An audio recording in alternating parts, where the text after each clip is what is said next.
네, 남북 고위급 회담 엿새 만인 오늘 남북이 판문점 북측 지역인 통일각에서 다시 마주 앉아서 평창올림픽 개최와 관련한 북한 예술단 파견을 논의하기로 했습니다. 네, 차두현 아산정책연구원 개관연구원, 김대영 국가전략연구원 편집위원 모시고 자세한 이야기 나눠보도록 하겠습니다. 어서 오십시오. 네, 어서 오십시오. 네, 안녕하십니까. 오늘 실무회담, 우리 제안을 북한에서 수정 제안한 것을 우리가 다시 받아들여서 이루어지는 그렇죠. 건데 어떤 논의가 주로 이루어질까요? 네, 예. 오늘은 전체적인 북한 대표단 파견 문제보다는요.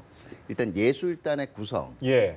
그리고 이제 예술단이 구성하게 될 경우에 이제 그 개별 공연을 하게 되느냐, 아니면은 일정 부분 우리하고 이제 합동 공연을 하게 될 것이냐, 이 여부들. 예. 그리고 아마 그 예술단 공연이 먼저 이루어지는 그 공연과 관련된 협의가 가장 먼저 이루어지는 이유는요. 뭐 여러 가지가 있겠지만은 예술단 공연에는 이 장비하고 악기의 이동 문제가 이제 일단 포함이 되게 될 수밖에 없어요. 그리고 대부분 모든 유명한 예술단이나 오케스트라 같은 경우에 해외로 나갈 때 현지에 있는 악기나 이런 걸 그대로 사용하는 게 아니거든요.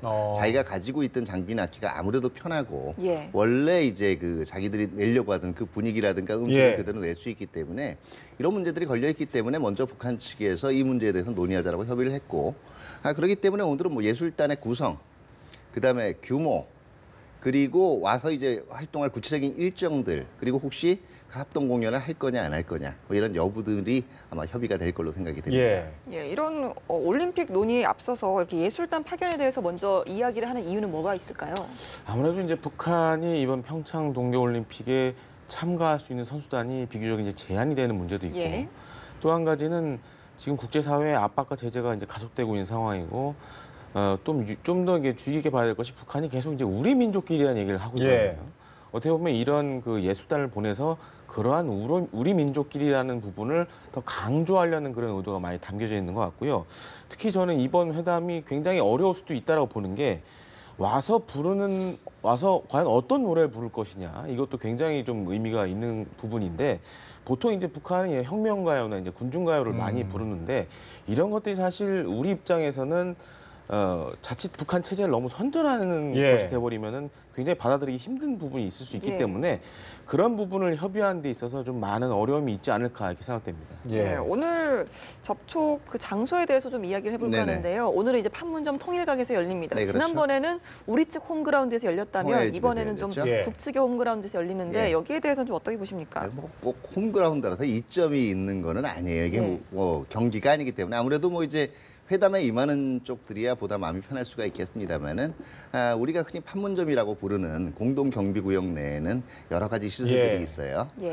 대표적인 게 이제 이 회담장으로 활용이 되는 우리 측에서는 평화의 집이죠. 북한 측에는 이제 이 통일각이 있고요. 그 다음에 우리 측에서는 이제 회담 지원 시설들이 있어요.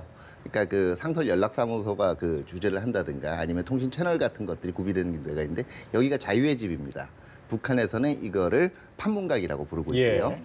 그래서 지난번에 1월 9일 날 고위급 회담을 할 때 이제 이 평화의 집에서 회담을 갖지 않았습니까?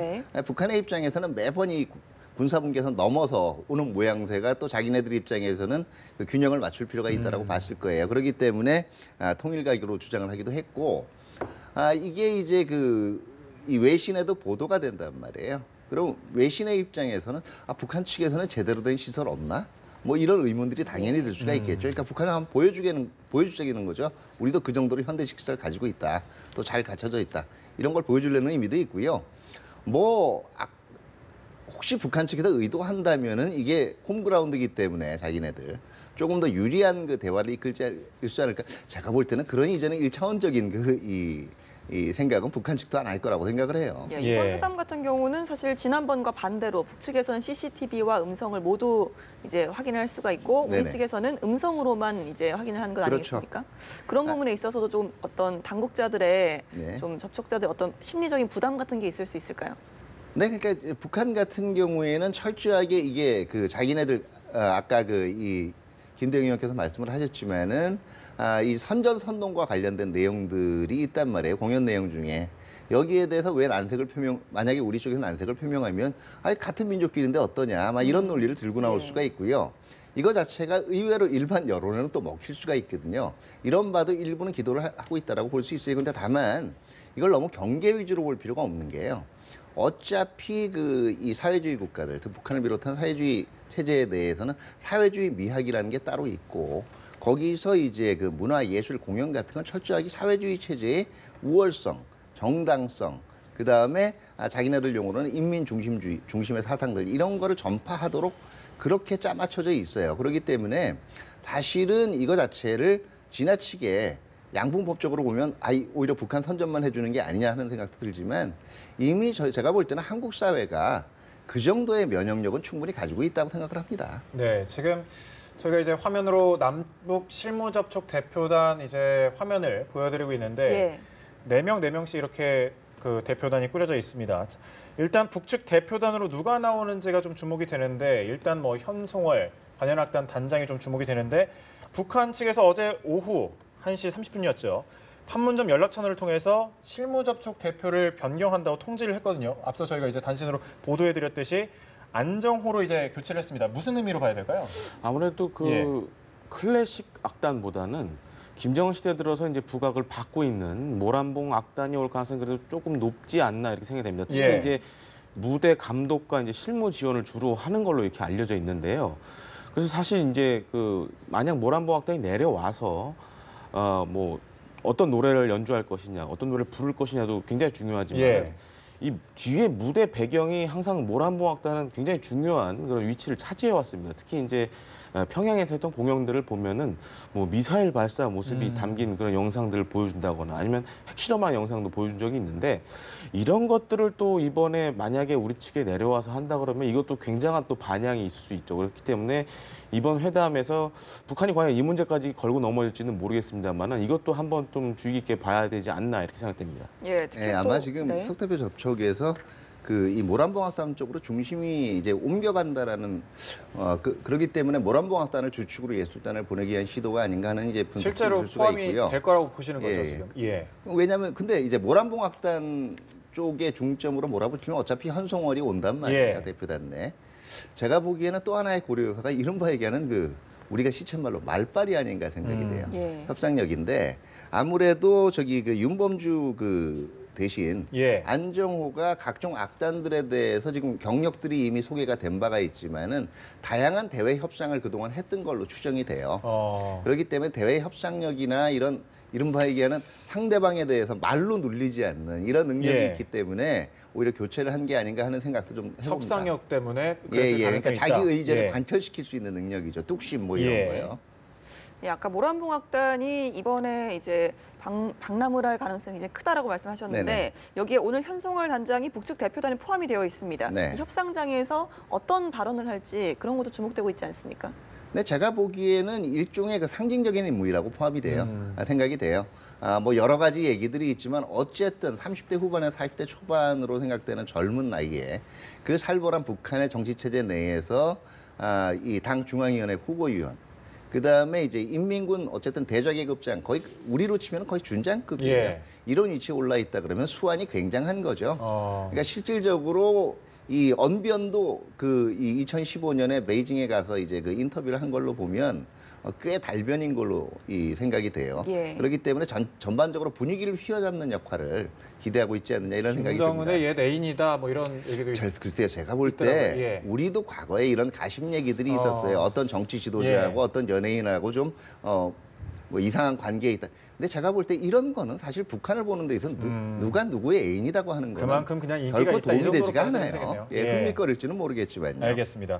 남북 합동 공연 여부도 주목을 받고 있거든요. 이번 실무 접촉 북측 대표단의 관현악단 관계자가 이제 포함이 됐고 우리 측 대표에도 오케스트라 관계자가 이름을 올렸습니다. 합동 공연 가능성에 대해서는 어떻게 보십니까? 뭐 결코 배제할 수는 없지만은 지금 만약에 이제 모란봉 악단만 주축이 된다 그러면은 오케스트라랑 협주하기에는 좀 분위기상 좀 문제가 있지 않나 생각되고 물론 이제 불가능한 거 아닙니다. 우리도 물론 이제 그런 비슷한 악단들이 있으니까. 하지만 이제 모란봉 악단이 위주가 된다 그러면은 사실 좀 오케스트라 협주보다는 단독 공연으로 갈 가능성이 높지 않나. 그리고 북한 입장에서도 체제 선전이라든지 이런 홍보를 위해서는 오히려 단독 공연에 좀 더 비중을 두지 않을까 이렇게 조심스럽게 추정을 해봅니다. 예. 그런데 모란봉악단을 포함해서 북한 예술단의 공연이 이제 남한에서 성사가 된다고 해도 이제 여러모로 그 내용에 대해서 우려 섞인 부분을 좀 많이 나오고 그렇죠. 있습니다. 특히 지난 2015년 12월에 이 베이징 회군이라고 하죠. 네네. 그 이제 여러모로 취소가 되어서 이제 논란이 일기도 했는데 네네. 그런 부분에 있어서 어떤 우려 섞인 목소리에 대해서 어떻게 생각하십니까? 네, 이 당시도 이제 사실 문제가 된 거는 체제 선전이었어요. 예. 더더구나 이제 내용들 자체가 중국의 최고위급 원로들을 참관하게 해달라는 건데 중국이 난색을 표명하니까 이제 결국은 돌아갔거든요. 예. 뭐 아까 사회주의 그 미학 말씀드렸지만 북한 같은 경우에 그 이 공연 예술의 또 1차적인 목적 하나가 주체 사상 그리고 그들의 지도자에 대한 찬양이 이제 그 주 내용을 이룹니다. 그렇기 예. 때문에 이 색깔을 완전히 배제하기는 힘들 거예요. 또 이걸 배제한다 그러면 어떻게 보면 공연이 이루어지지 않을 수도 있어요. 분명한 것은 결과적으로 우리가 어느 정도는 수용성을 지니고 있고 어느 정도는 면역력을 지니고 있는 부분에 대해서는 이 부분만큼은 제가 보기에는 사실은 뭐 비핵화나 이런 부분 이상의 중요성을 지니고 있지는 않다라고 봐요. 예. 그리고 우리나라 이 공연을 지켜본 우리나라 관객들이 그 정도 내용에 그렇게 이 현혹될 정도로 미숙하지는 않다고 봅니다. 사실 현혹보다는 그 의미가 더 주목되는 거 그렇죠. 아닙니까? 근데 뭐 틀림없이 주체사상 얘기 나오고요. 위대한 지도자 얘기 나올 거예요. 예. 근데 그러면 그걸로 그런 소리 하는구나. 저게 북한 예술의 특성이구나. 그렇게 인식하면 되는 거예요. 거기에 완전히 뭐 중독처럼 돼서 그걸 가지고 환호하는 사람들이 제가 볼 때는 한국 사회에 그렇게 많을 걸로 보지 않습니다. 아무래도 선수단이 그렇게 많이 오지 않기 때문에 대표단이 좀 많이 구성이 될 걸로 보이는데 그렇죠. 배보다 배꼽이 큰 예, 거죠. 누가 온다 좀 말이 있더라고요. 김여정이 올 것이다. 누가 올 것이다. 뭐 어떻게 보십니까? 누가 올 거라고. 글쎄요. 예상하십니까? 만약에 예. 북한이 이 평창의 성공적인 개최를 지원을 하고 전반적인 정말 협력적인 분위기에 예. 방점을 두고 있다면 제가 볼 때는 우리나 유엔의 국제제재 대상에 올라가 있지 않은 인물 중에서 대표단 단장을 선정할 수가 있고요. 그 경우에 많이 거론되는 것이 김용남 상임위원장이나 예. 그다음에 바로 이 김정은 위원장의 동생인 김여정 당 부부장이 이제 대표로 올 가능성이 있고요. 뭐 흔히 얘기하는 최룡의 이 최룡이라든가 아니면 김영철 같은 사람들이 포함이 될 경우에는 이거는 결과적으로 제재를 약간 흔들어 보자는 의도도 있다고 생각을 해요. 여기에 대해서는 제가 볼 때 전반적인 분위기상 우리도 협력적인 분위기가 좋은 게 좋다가 아니라 이런 면에서는 안색이 있지 않느냐라는 이의를 제기할 필요는 있다라고 보고요.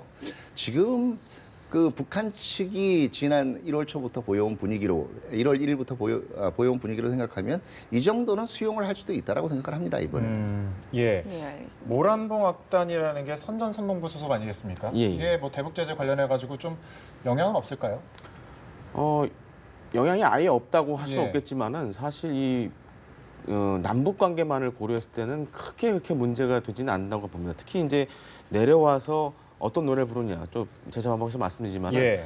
특히 이제 모란봉악단 같은 경우에는 기존에 이제 있었던 왕제사이나 다른 음악단과 달리 사실 서구 음악도 많이 했습니다. 뭐 예. 예를 들어서 헐리우드의 영화 주제가 뭐 로키 이런 것도 했고 그런 부분으로만 간다 그러면은 사실 뭐 우리 사회에서도 뭐 얼마든지 받아들일 수 있는 부분이고 또한 뭐 통일과 관련된 그런 노래들만 한다라면 크게 지장은 없을 것 같은데 특히 이제 모란봉악단 같은 경우에는 굉장히 서구적인 그런 악단이라고 좀 예. 평가를 할 수 있겠습니다. 가장 놀랐던 것은 그 연주하는 걸 보면은 어떤 부분에서는 뭐 기타 솔로를 한다던가 앵콜을 받아서 다시 노래를 한다던가 기존에 있던 그 김정일 시대에 만들었던 악단과는 좀 차이가 있기 때문에 예. 그런 부분에서 북한이 만약 융통성을 보인다 그러면은 뭐 무리 없이 이번 회담도 갈 수 있을 내용이 거라고 좀 중요하죠. 예, 그렇습니다. 예. 예, 일단 오늘은 이제 예술단 파견을 위한 실무 접촉을 진행을 하지만 사실 올림픽 관련 전반에 대한 우리 정부의 실무회담 제안에 대해서는 북한이 좀 답변을 미루고 있어서 그 네, 배경이 그렇죠. 주목되는데 어떻게 보십니까? 네, 일단은 가장 자신 있게 보낼 수 있는 부분들이 예술단이기 때문에 거기에 대한 협의부터 먼저 얘기를 한 거고요. 왜냐하면 북한도 이 문화외교 기반이 만만치가 않거든요. 나머지 부분들에선 북한도 고민을 해야 돼요. 일단 선수단 규모라든가 이 참가 엔트리 문제는 IOC에서 일단 결정사항이 나야 되거든요. 지금 최종 결정이 나지 않은 단계고요. 나머지 참관단이라든가 이런 데서도 그 적절하게 사상적으로 잘 검증되고 있는 인물들을 모아가지고 구성을 해야 될 텐데 여기는 조금 시간이 필요할 걸로 생각이 되고요. 예. 네, 약간은 또 의도 중에는 그 자신 있는 부분부터 먼저 협의를 시작하고 나머지 부분은 우리 좀 애를 달게 만들겠다라는 의도도 있는 것 같아요. 좀 기다려라 하면서. 근데 결국은 이 문제도 어차피 북한도 지금 평창 올림픽 이제 개막일이 이제 채 한 달이 이제 안 남았어요. 예. 그렇기 때문에 시간을 당겨야 되거든요. 그렇기 때문에 제가 볼 때 다음 주 내에는 협의에 나서지 않을까 생각을 해요. 예. 북한이 그 문 대통령 신년 기자회견을 또 비난하고 나섰거든요. 직전에. 예. 우리 대표를 태운 열차나 버스가 아직 평양에 있다는 걸 알아야 된다. 이렇게 얘기를 했는데 평창 참가를 카드로 좀 남한을 최대한 압박해보겠다, 주도권을 좀 갖겠다 이런 의도로 해석해볼 수 있을까요? 사실 그것보다는 이제 그 대통령님이 신년사에서 이제 압박과 제재를 통해서 이렇게 북한이 대화의 창으로 나오게 됐다. 좀 이 부분을 걸고 넘어지는 것 같습니다. 왜냐하면 이제 북한 입장에서는 압박과 제재보다는 자신들이 이제 원해서 나왔다는 부분을 좀 강조하고 싶은데 어떻게 보면 타의적으로 끌려 나왔다는 부분을 우리가 이제 언급을 했기 때문에 그 부분에 대해서 좀 민감한 짚고 가자 이런 짚고 가자라는 의미로 분위기인 것 같고 전반적으로 이제 신년사 김정은의 신년사를 봤을 때는 뭐 이 평창 참가를 카드로 쓸 생각은 없는 것 같습니다. 다만 이제 좀 우리의 조바심을 일으킬 정도로 뭐 약간 그런 전술적인 용도로 쓸 가능성은 있는데 그것보다는 아무래도 그 부분에 좀 더 북한이 좀 포커스를 맞춘 것 같고요. 또 한 가지 이제 문제가 되는 것은 이제 뭐 언제 이 회담이 열릴지 모르겠지만 남북 군사회담에서 북한이 이제 우리 측의 그 요구로 사실 미국의 전략 자산이 그동안 한반도에 많이 전개하지 않았습니까? 이제 그런 부분도 사실 이 포석을 두고 얘기를 한 것 같습니다. 그렇기 때문에 그 부분에 있어서 앞으로 만약에 남북 간의 군사 당국자 회담이 열린다면은 굉장히 많은 논란의 여지가 있지 않을까 생각됩니다. 예, 오늘 신년사에서 김정은이 이런 얘기를 했어요. 평창 이 올림픽 참가 의사를 얘기하기 전에 얘기한 게 지금까지 남북 관계가 나빠졌던 게 한국 정부가 미국 정부의 대북 압박 책동에 그 동조했기 때문에 나빠진 거다라고 얘기한 거예요. 사실 그거 바꾸라고 얘기한 거예요. 그 대통령께서 신년 기자회견을 통해서 얘기한 건 이런 그 남북 화해 분위기가 만들어진 건 매우 다행이다. 그런데 비핵화라는 목표는 포기할 수 없다. 그걸 위해서는 압박과 제재 역시 뭐 당분간은 계속 평창하고 또 평창의 평화올림픽과도 중요한 갈 수밖에 없다. 이거 굉장히 적절하신 표현을 한 거고요. 이런 기싸움은 계속 될 거예요. 그런데 이거가 뭐 이거 아니면 못한다 이런 이 발상은 곤란하군요. 북한도 틀림없이 평창올림픽을 그 최대한 자기네들의 체계 선전이든가 이걸 위해서 활용하려고 들 겁니다.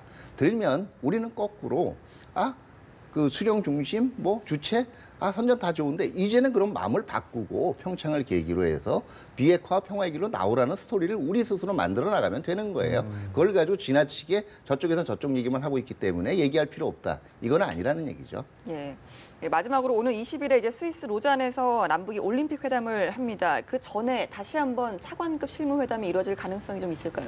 아무래도 지금 북한 같은 경우에는 이 평창 동계올림픽 참가와 관련해서 한 투트랙으로 지금 하는 것 같습니다. 대표적인 것이 이제 IOC와 이제 올림픽 참가 관련된 부분을 주로 이제 회담을 하고 있는 걸로 보여지고요.